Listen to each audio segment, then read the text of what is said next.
पुढचं बिल भरायचं नाही आणि मागचं देखील द्यायचं नाही,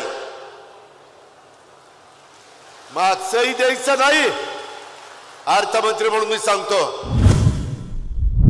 विरोधक म्हणायला लागले, अरे सगळं बहिणींना चाललंय, सगळं महिलांना चाललंय, भावांना काय? भावांनो, तुम्हाला पण दिलंय। इतके दिवस आपण बटन दाबायला गेलो लाईटचं की आपल्याला लाईट बिल आल्यानंतर कसं भरायचं ह्या गोष्टीचा अतिशय अडचण यायची। माझ्याकडे पण मोटारी आहेत, मी पण विहीर बागायतदार आहे, मी पण त्या ठिकाणी बोरचं पाणी उचलतो। त्याच्यामुळं माझ्या बरेच दिवस आमच्या सगळ्यांच्या मनामध्ये एक ना एक दिवस माझ्या गरीब शेतकऱ्याचं वीज बिल माफ करायचं अशा पद्धतीचा आमच्या डोक्यामध्ये त्या ठिकाणी येत होतं।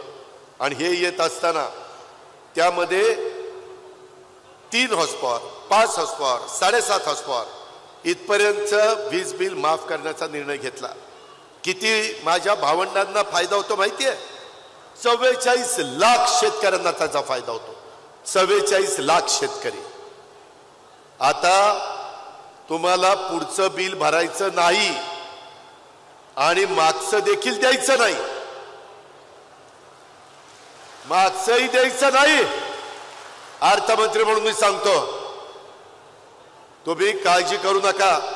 आताच्या काळामध्ये आम्ही पुढचं बिल तुम्हाला आता देणार नाही, परंतु कधीतरी काहीतरी म्हणतील, अरे पुढचं बिल माफ केलं, मागचं काय? मागचं देऊ नका ना।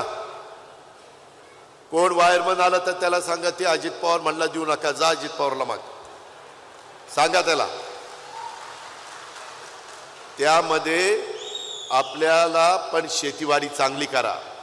द्राक्षाच्या बागा असतील, माझा कांदा उत्पादक शेतकरी असेल, माझा भाजीपाला टोमॅटो उत्पादक शेतकरी असेल, माझ्या नाशिकचा शेतकरी फार कष्टकरी बहादर शेतकरी आहे।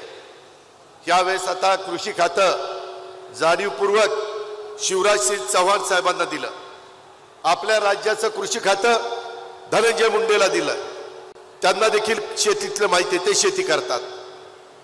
मध्य प्रदेशचे 13 वर्ष मुख्यमंत्री होते शिवराजसिंह चव्हाण, सगळं कृषीचं बारकाईनं माहिती आहे।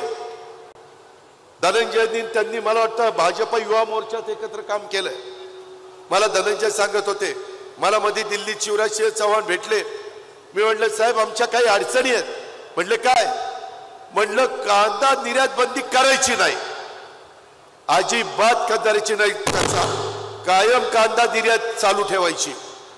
तुम्ही निर्यात बंदी केली की आमचा नाशिकचा शेतकरी, आमचा पुण्याचा शेतकरी, आमचा नगरचा शेतकरी, आमचा सातारचा शेतकरी, आमचा ह्या सगळ्या सोलापूरचा शेतकरी, जिथं जिथं माझा शेतकरी कांदा उत्पादक आहे तो अडचणीत येतो।